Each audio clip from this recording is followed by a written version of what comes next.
ഇന്ന് വളരെ tasty and spicy ആയിട്ടുള്ള ഒരു തലക്കറി എങ്ങനെയാണ് ഉണ്ടാക്കുന്നതെന്ന് നോക്കിയാലോ? അപ്പോൾ അതിന് വേണ്ടിയിട്ട് പുഴമത്സ്യമാണ് ഉപയോഗിക്കുന്നത്. നമുക്കത് എങ്ങനെയാണ് കുക്ക് ചെയ്യുന്നതെന്ന് നോക്കാം. അപ്പോൾ അതിന് വേണ്ടി നല്ല മൺചട്ടിയാണ് എടുത്തിരിക്കുന്നത്.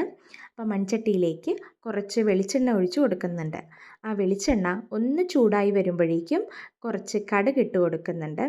അതൊന്ന് പൊട്ടി വരുമ്പോഴേക്കും നമുക്കതിൽ ബാക്കിയുള്ള ചേരുവകൾ ചേർത്ത് കൊടുക്കാം. കുറച്ച് ഉലുവ ചേർത്ത് കൊടുക്കാം. മീൻകറിക്ക് എപ്പോഴും ഉലുവ നിർബന്ധമായിട്ടുള്ളൊരു കാര്യമാണ്. അപ്പോൾ ആ ഉലുവയൊന്ന് പൊട്ടി വരുമ്പോഴേക്കും ബാക്കിയുള്ള പച്ചക്കറികൾ വെളുത്തുള്ളി, ഇഞ്ചി, പിന്നെ ചെറിയുള്ളിയാണ് ഉപയോഗിക്കുന്നത്.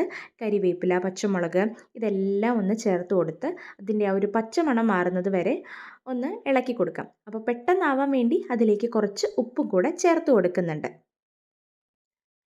അപ്പോൾ അതിൻ്റെ പച്ചമണം മാറിയതിന് ശേഷം അതിലേക്ക് ഓരോരോ പൊടികൾ, ആദ്യം കുറച്ച് മഞ്ഞൾപ്പൊടിയാണ് ചേർത്ത് കൊടുക്കുന്നത്. അതിനുശേഷം മുളക് പൊടി ചേർത്ത് കൊടുക്കുന്നുണ്ട്. കാശ്മീരി ചില്ലിയാണ് ഉപയോഗിക്കുന്നത്.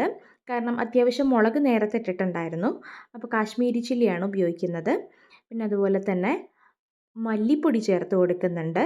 അതും നന്നായിട്ടൊന്ന് ഇളക്കി കൊടുക്കുക. എല്ലാത്തിൻ്റെയും പച്ചമണം മാറുന്നത് വരെ നമ്മൾ ഇളക്കി കൊടുക്കണം. അതിന് ശേഷമാണ് ബാക്കിയുള്ള പൊടി ആഡ് ചെയ്ത് കൊടുക്കേണ്ടത്. എന്നിട്ട് ആവശ്യത്തിന് വെള്ളം ഒഴിച്ച് കൊടുക്കുന്നുണ്ട്. അതിൻ്റെ ഇടയ്ക്ക് നമ്മൾ കുറച്ച് ഉലുവപ്പൊടിയും കൂടെ ചേർത്ത് കൊടുക്കുന്നുണ്ട്. പിന്നെ കുറച്ചും കൂടെ ഉപ്പും. അതൊന്ന് തിളച്ച് വരുമ്പോഴേക്കും അതിലേക്ക് നമുക്ക് വാളംപുളിയാണ് ഞാൻ എടുത്തിരിക്കുന്നത്. ഇഷ്ടമുള്ളവർക്ക് കുടംപുളി വേണമെങ്കിൽ ഉപയോഗിക്കാം. നന്നായിട്ട് പിഴിഞ്ഞ് വെച്ച് പുളിവെള്ളം അതിലേക്ക് ചേർത്ത് കൊടുത്തതിന് ശേഷം നമ്മുടെ മെയിൻ താരമായിട്ടുള്ള മീൻ തല നമുക്കതിലേക്ക് ഇട്ട് കൊടുക്കാം.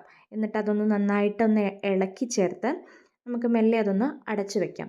എപ്പോഴും കുക്ക് ചെയ്യുമ്പോൾ നമ്മളൊന്ന് തിള വന്നതിന് ശേഷം സിമ്മിലിട്ട് കുക്ക് ചെയ്യുകയാണെങ്കിൽ, അതായത് ചെറുതീയിലിട്ട് കുക്ക് ചെയ്യുമ്പോൾ എപ്പോഴും ടേസ്റ്റ് കൂടാൻ ചാൻസ് ഉണ്ട്.